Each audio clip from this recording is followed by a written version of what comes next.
Hello, beautifuls! Welcome back to the Creative Corner. It's me, your hostess, Ashes. And look, we have decorations on our shelf now. My niece and I thought we'd be smart because Spook knocks everything off, and I went and got tacky, whatever it's called. We used to call it poster tack, and I don't know what this is called.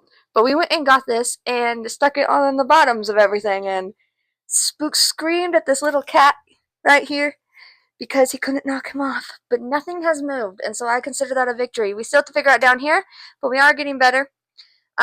So the creative corner is looking more creative and amazing. So welcome back. We are doing a April special if you are new here, and we are talking about some poems and poetry for National Poetry Month, which is April. Also, I have started a new page on Facebook for Stitches and Stories, our series here, and so I will link that down below. The group wasn't working out. We had a couple people who were active in it, but I primarily felt like I was talking to myself. And that's not what this is about. This is about communication and shared love for books and fiber arts. And so I decided to start a page because on a page, honestly, you intend to talk to yourself. It's a page, not a group. And so I set up a page, and you guys can go and follow it, and please do comment on things and interact. And I will find a way, probably through a Google form, I haven't decided yet, but I will find a way and I will do some sales of all the crafts that we create here on there if you want any. I have several, they're outgrowing their basket. And so I have to decide if I'm going to put them on there or if I'm gonna take them to my garage sale this summer, which I'll probably do both. But anyway, welcome back, and we are going to do part two of our April special. Part one, we read some poems by some of my favorite poets, and in this one, we're going to read a couple of my poems. I have two poetry books. My pen name is W.A. Ashes. That's W.A. Ashes, Ashes. And they're called Musings Volume 1 and Musings Volume 2. And they're called musings because I don't write poetry in the typical sense. You're not going to see massive uniformity in mine. You're not going to see a ton of rhyming. You're also not going to see like a coherence. Is that what I want to know? Maybe. I don't think that's the word I'm looking for. You're not going to see me conform to old style rules that you would expect to see in like sonnets or um just old poems like the Canterbury Tales and stuff like that, which the Canterbury Tales is a epic story, but it's still written in poem form. But there's no iambic pentameter or anything in here, okay? This is I write freeform poetry, and even though I love to read poems that aren't always freeform, to me poetry is raw. It is emotional. Um, I really only write poetry when I am working through something or something has hit really hard at home. My journals are usually full of poetry because it's just a way to express who I am and what I'm feeling. And I don't abide by grammar rules during them. I know there's probably some hardcore poets out there that are like, oh my gosh, what the heck? But I don't. To me, this is a messy kind of form of writing that I just love. And so I mean, I use commas, I use periods and stuff like that, but I break a lot of rules, and that's okay, because to me, it matters, like, how it looks on the page, yes, but ultimately, it just matters that you get that sense of deep emotion and that sense of what I was feeling in that moment, because they are reactions, as the former state poet of Nebraska, Matt Mason, said, poetry is your reaction to a situation. It's a response to something you're experiencing. And so yeah. So we're gonna read one poem from my Musings Volume 1.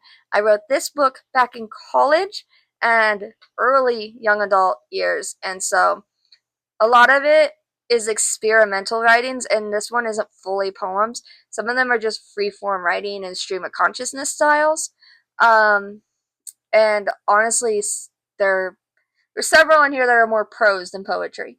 But I do want to read this one. This one was written for my youngest biological sister's best friend. I'm not gonna give her name, but I wrote it for her friend, and it was based on her um, scars that she had on her wrist, and you probably know what that means. And so I wrote this poem for her. Alright, it's called Pretty Little Lines. Oh, sorry. I was wrong about my own poem title. It's called Perfect Little Lines. Perfect little lines, as straight as can be, decorating her skin for eternity. Faded from years, but their red is still clear. Her eyes can still see what her heart used to fear. Covered by bracelets, those lines used to be, yet now they're displayed for all to see. The battle was fought, the battle was won, and her badge of courage shows that it's done. And that's a pretty self-explanatory poem, I think, if you can get the imagery out of it. I've had a few people tell me that they really like that poem. I had someone who gave the book to someone who was recovering from a situation like that, and they wanted them to know that they saw them as brave for staying in this world and for to keep fighting. And so, that one was for that beautiful young lady who is now married with a child and graduated from college and living her best life. I'm so proud of who she is. So that's Musings Volume 1. I'm going to read a couple from Musings Volume 2. This is my newest one, my newest poetry book. These poems are compiled from probably the last 5 to 7 years. Yeah, I think I started compiling them around COVID. And so, yeah. And there's so many in here. And these are more darker, so I put a trigger warning at the beginning of this book because a lot of them are written during states of depression. But I've had people tell me that it doesn't need a trigger warning and it's nowhere near as dark. But I feel like anything that talks about depression or potentially unsubscribing from life or taking a weapon or something to one's own body um, deserves a trigger warning because I know it can affect us all in different ways. And so there is a trigger warning in here for that. But I'm going to read you a couple from here. I'm going to read. Which one do I want to start with? I had one that I really wanted to read, and now I can't remember which one it was. Shadow, Light, Good and Evil, The Villain. Oh, When I Think of God is a good one. I like that one. It's not the one I was thinking of reading to you, but we could do that one because I can't remember exactly which one I was going to read to you. I'm going to be honest. Alright, so we are going to. Oh, here's one. We're going to read Hair. Hair is only a 2-line poem. I love writing in haikus, and I love. Well, haikus are my favorite form of poetry, alright, to write. But this one is not a haiku. But I asked myself if this was shorter, how would I make this shorter? I just wanted like a 1 sentence poem, something that just grabbed what I was feeling in that moment.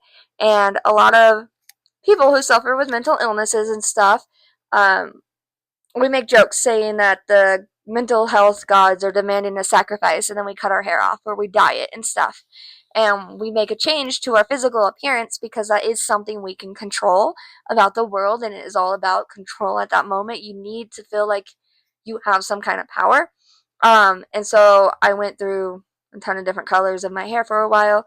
We're back to my normal color now, but I also chopped my hair off, and this little 2-line poem is about that, and it's called Hair. And they say hair holds memories, so I cut mine off, and that's what it means. I was in a place and I wanted to forget things, and things were being crazy, so I just cut off my hair. And I cut it really short. I cut it down to here, I believe. It was a while ago, but yeah. Um, let's do. Let's go ahead and do that God one because I love that one. It's not the best poem in the world, but I love it. It's called When I Think of God. Okay? Because growing up in a church, everyone always explained God to me as He is a father. You think of Him as a father. Or they're like, I think of Him as an old man with a beard and a big white toga style outfit, whatever they're called. But that's not what I think of when I think of God. to me, God has always been a creator. I really latched onto that aspect as a kid. The fact that He created us out of clay using His hands, and the pottery analogy that our pastors would use. And so, this is a poem about how I see God. When I think of God, I think of coffee colored hands, calloused and cracked, caked with dried clay and splattered with paint. I think of dirty fingernails racking through moist earth, cradling saplings and caressing green leaves. I think of apple crisp lattes on a chilly autumn day, held tightly by gloved fingers. I think of a pencil, being twirled in thought, being laid to rest on crinkled paper. I think of a brush, being dipped in water, ready to be stroked across an endless sky. I think of wide eyes, a dimpled smile, crow feet in plaid. I think of an artist. And that is that one. Cat hugs. My favorite feeling in the world is your little paws around my neck. I wrote that for Spook. I dread the day when Spook will eventually leave me. Um, this one was another one that was written in about a depression, and it's not the worst one in here. Okay, it's not the darkest, but Sims the game, I use it to compare my life and stuff because it's even taught me how to recognize different emotions and things that I have trouble sometimes understanding. And so, and the concept of free will and all that. Sims is actually a very thought provoking game if you play it a lot and you get into it. And so, this one is called Dear Player One. And it's something I thought about while playing Sims and being depressed one day. If this is a game of Sims, please delete my save file. No number of maxed out skills can make this story any better. And that was sad. Oh, this one. This one's called Anxiety. I have a favorite poem that is also called Anxiety, I believe, and it's by, I don't even remember. I saw it on a YouTube video, and she talks about how her and Anxiety are basically F buddies because they don't get along, but sometimes they still f with each other, that kind of thing. And I found it great. I related with that poem so much, and I wanted to express what anxiety felt like to me in poem form. So this is what I came up with. Anxiety is counting the numbers of hours of sleep you'll get if you fall asleep right this second. It's rocking yourself to sleep and shaking when you talk. It's a mixed tape of your least favorite hits stuck on repeat in your brain. It's an unbalance, a disorder, a sin, a flaw. A anxiety is giving yourself a pep talk before you leave the house. It's avoiding the interstate because you're not sure if you'll survive if you take it.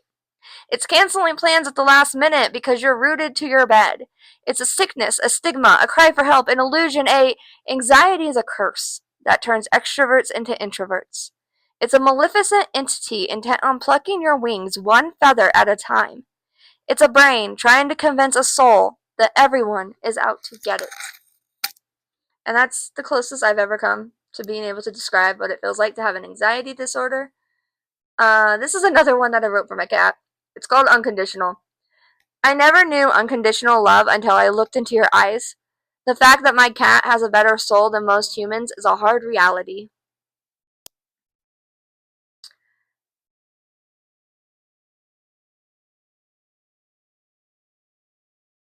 Uh, this one is very personal, but it's already published, so I might as well share it.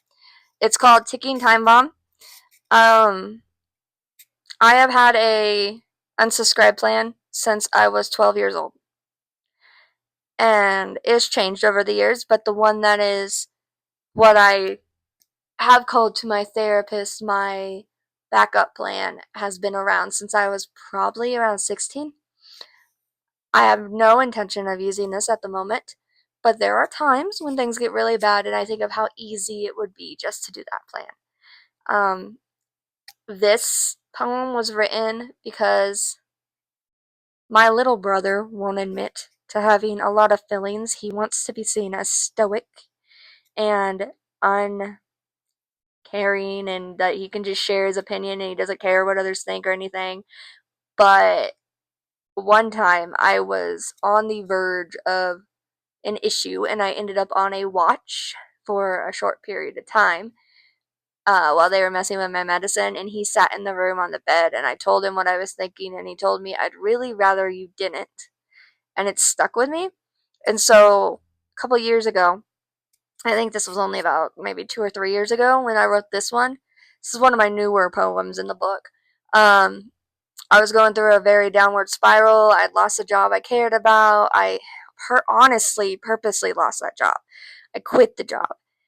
Some people say I was very unprofessional about the way I quit it. Some people say it was fine. I hit a breaking point and nothing was being done, and I was being asked to do things that did not sit right with me. And anytime I brought up my concerns, I was being told, oh, we'll talk about it Wednesday. And then we would never talk about it, or it would feel like we're being attacked.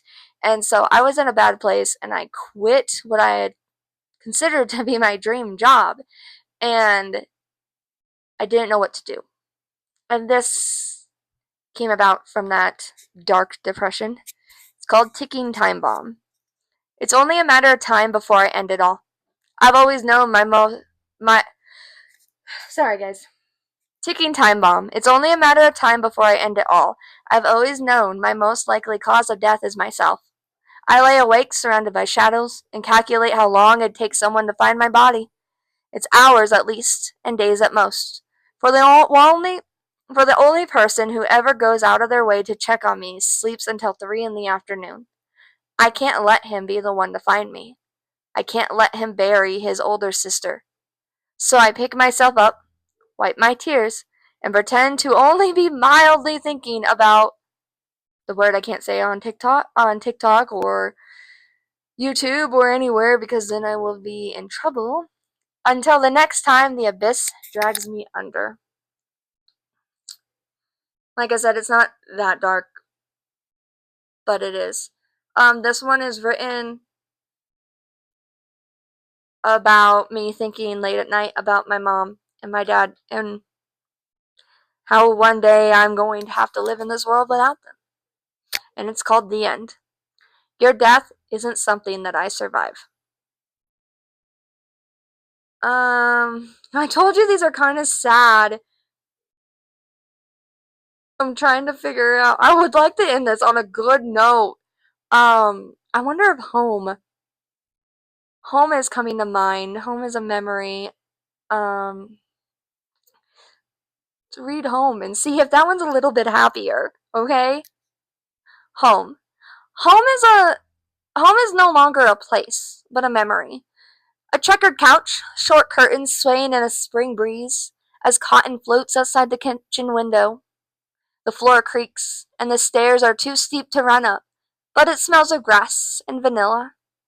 Morning glories bloom across the back chain link fence, while a black dog plays tag with a girl.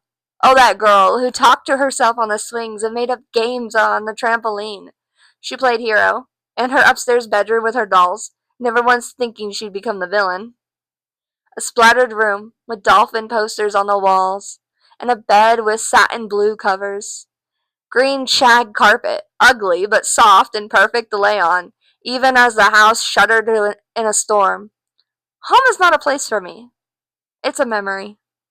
And I love that one. It's about my childhood home in Grand Island. And it's all these little memories that I love about it. These little smells and sights. Um, yeah. I think that one's kind of sad. So, yeah, I think we're gonna leave it at that because I really do like that one, and I think that one is. Oh, we're gonna leave it on this one actually. Okay, this one is dark, but not too dark. It's kind of a combination of humor and darkness. Um, but my friend, who I talk about on here a lot because we chat all the time, and she watches every video. So shout out to Amber because she's always here. Amber actually told me this was her favorite poem in this book. And to this day, when my niece asks me, what do you want to be? My answer is, you know what? I want to be a frog. Because I saw this little thing on Facebook once, and it was this little frog, and it said, I wonder what a frog feels like living on a lily pad. Do you think it has tea parties and wears little flowers as hats? And I just, I wrote this because, yeah, it's semi-based off that, by the way. So the last line in it actually kind of comes from that post, but I tweaked it. So, Froggy, I don't want to be human anymore. I want to be a frog. I want to live on a lily pad and eat everything that annoys me. And that's that one. And so, but I tell my niece all the time, I'm like, I want to be a frog. I want to live along a lily pad and wear a flower hat and have little tea parties. And so, that is what we're going to leave it on today, I believe. I don't think I want to read anymore, but both of these books, Musings Volume 1 and Musings Volume 2, are for sale on Amazon. I will, of course, link them down below. They're available in Kindle and paperback. And let's see here. Kindle ebook I have set at $2.99 for Volume 1 and $10.99 for paperback. And Volume 2 should be a similar price, but let me jump to it real quick. I'm in my KDP bookshelf. So give me a moment. KDP is who I publish through. It's Amazon's publishing company if you didn't know and you were curious. Musings Volume 2 is set at $2.99 for the Kindle and $10.99 for the paperback. I thought I just accidentally shut my mic off. Oh, thank goodness I didn't. So anyway, those are available. I will link them down below too. Thank you guys for being here. And part 3 of our poetry thing will be done after this weekend, probably next week. I have no real time schedule for these. I just want to get them done before the end of April. I don't really have a time schedule for posting on here because, as you can tell, if you're new here, I have mental health issues, and I post as I want to post. Now, luckily, since I've gotten back into my dream career and I am enjoying what I am doing, I've had a lot less bad days. And so, hopefully we'll get back on a more suitable schedule and get the next one out soon. But it's going to be about state poets and national poets. Alright, guys? So, love you all. Have a great night. Bye.